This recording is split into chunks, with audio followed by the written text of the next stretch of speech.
Japan, the land of volcanoes and powder. Niseko is known for extreme sports with no boundaries. Niseko is known for some of the best powder in the world.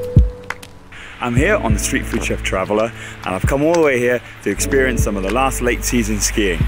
And today it's a stunning day and it's my first day skiing, so I'm really looking forward to hitting some powder. So let's see what Niseko has to offer.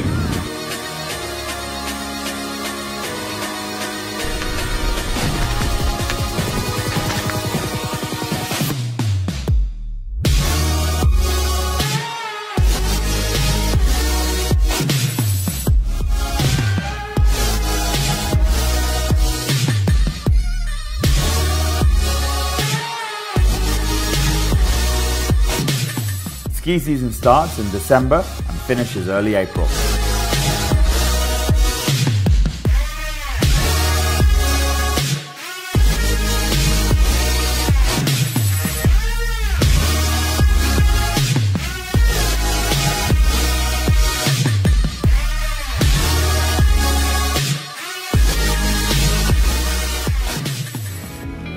Japan is not only known for its skiing, but more so for its food and futuristic cities.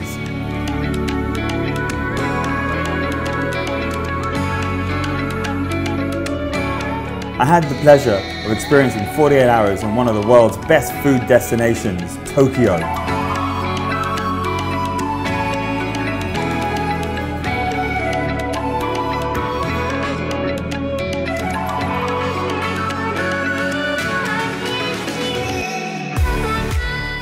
So I'm here in Tokyo, just landed first time, and I've head straight to a yakitori place. So first up, there's this wonderful dish here, which is a little bit of chicken liver. I've also got a little bit of chicken breast. I've also got some chicken wing that's been wrapped up, and I've also got, I'm not sure, could be a little bit of beef, I think. No, something rubbery and hard. I think it's something awfully, so I'm gonna leave that, but I'm gonna dig into this one here. What's this one? Chicken gizzard. Gizzard. I'll leave that one for later then. Already they're calling me fat. I've only just landed. Unbelievable. Tokyo is very well known for just eating small snacks, little sushi bars, little izakayas, and I'm going to spend the next 48 hours trying to eat my way through and hit fish markets, do a little bit of cookery, some cooking classes, and just experience Japan and see what it has to offer.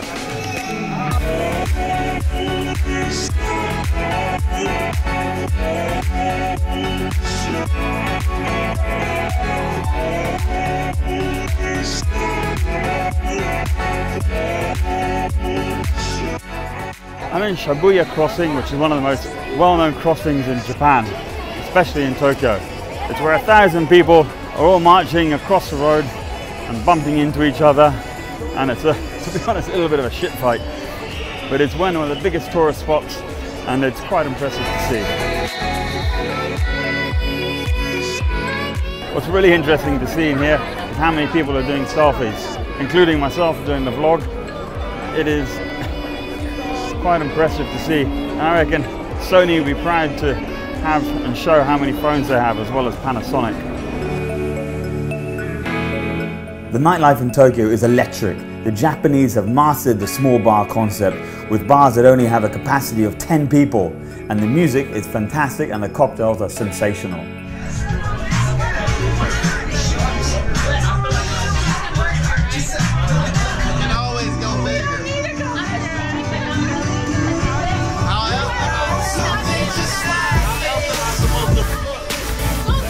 I'll leave you there as the night gets messier and I've got to be up early to visit the fish markets.